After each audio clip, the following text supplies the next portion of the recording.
कल से दिल्ली के प्रगति मैदान में IMC यानी इंडियन मोबाइल कांग्रेस की शुरुआत हो चुकी है। ये मोबाइल कांग्रेस 18 अक्टूबर तक चलेगी। इस बार 400 से अधिक प्रदर्शक और स्टार्टअप और 120 देशों से अधिक देशों की भागीदारी है। नमस्कार, मैं पिंटू सक्सेना और आज हम इस वीडियो में इस डिजिटल टेक्नोलॉजी इवेंट के बारे में जानें कि इसमें इस बार क्या खास रहने वाला है। IMC यानी इंडियन मोबाइल कांग्रेस भारत का एक प्रमुख टेक्नोलॉजी इवेंट जो 5G, 6G, internet of things, AI और डिजिटल इनोवेशन पर फोकस्ड है। यह कार्यक्रम गवर्नमेंट कॉर्पोरेशंस, टेलीकॉम कंपनी, आटम वर्ल्ड टेक्नोलॉजी एक्सपर्ट्स के लिए एक मुख्य मंच। IMC के जरिए ही भी अपने आइडियाज एंड इनोवेशन का आदान प्रदान कर। इस बार IMC 2024 का यह 8वां संस्करण। इस टेलीकॉम और टेक्नोलॉजी इवेंट का हर साल PM मोदी ही उद्घाटन करते हैं। इस बार भी PM मोदी ने ही IMC 2024 का उद्घाटन किया। इस बार IMC 2024 की theme the future is now है। IMC 2024 के उद्घाटन के बाद PM मोदी ने कहा कि ये कार्यक्रम भारत के डिजिटल डेवलपमेंट और टेलीकॉम की प्रगति को दुनिया के सामने रखने का एक अवसर है। बताया जा रहा है कि इस बार IMC 2024 में 6G पर विशेष फोकस रहने वाला है, क्योंकि दुनिया का कई देश 6G टेक्नोलॉजी में भारत से कहीं आगे। इसी को ध्यान में रखते हुए भारत भी 6G टेक्नोलॉजी के बल पर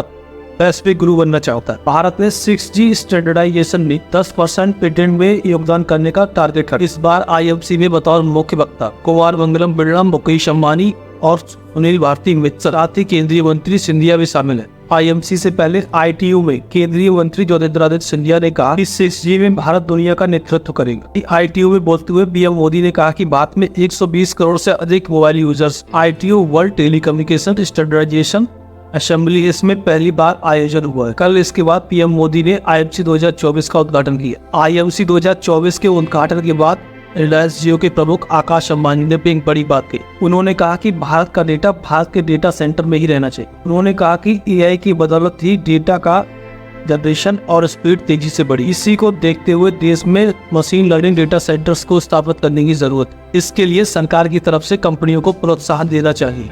इसके अलावा आकाश अंबानी ने डेटा सेंटर नीति 2020 के प्रारूप को जल्द अपडेट करने की सरकार से अपील। आकाश अंबानी ने विकसित भारत के लिए AI की महत्वता पर बल दी है। साथ ही उन्होंने नेशनल AI इंफ्रास्ट्रक्चर का बीज तैयार करने की बात भी की। इस दौरान आकाश अंबानी ने PM मोदी की तारीफ भी की। इसे भी आज की भयावहता को देखते हुए भारत का डेटा भारत के डेटा सेंटर्स में स्टोर किया जाना चाहिए। आज के समय में कोई भी देश आत्मनिर्भर तब तक नहीं बन सकता जब तक वह टेक्नोलॉजी को पूरी तरह से नियंत्रित नहीं कर ले। सभी जानते हैं कि दूसरों के सहारे कभी भी आत्मनिर्भर नहीं बना जा सकता। ऐसे भी टेक्नोलॉजी आज के समय में हर देश के लिए एक प्रमुख हथियार। उदाहरण हम सबके सामने है। छोटा सा देश इजराइल अपने पड़ोसी 7 देशों से अकेले लुआ लिया। अमेरिका और चाइना भी इसके प्रत्यक्ष उदाहरण।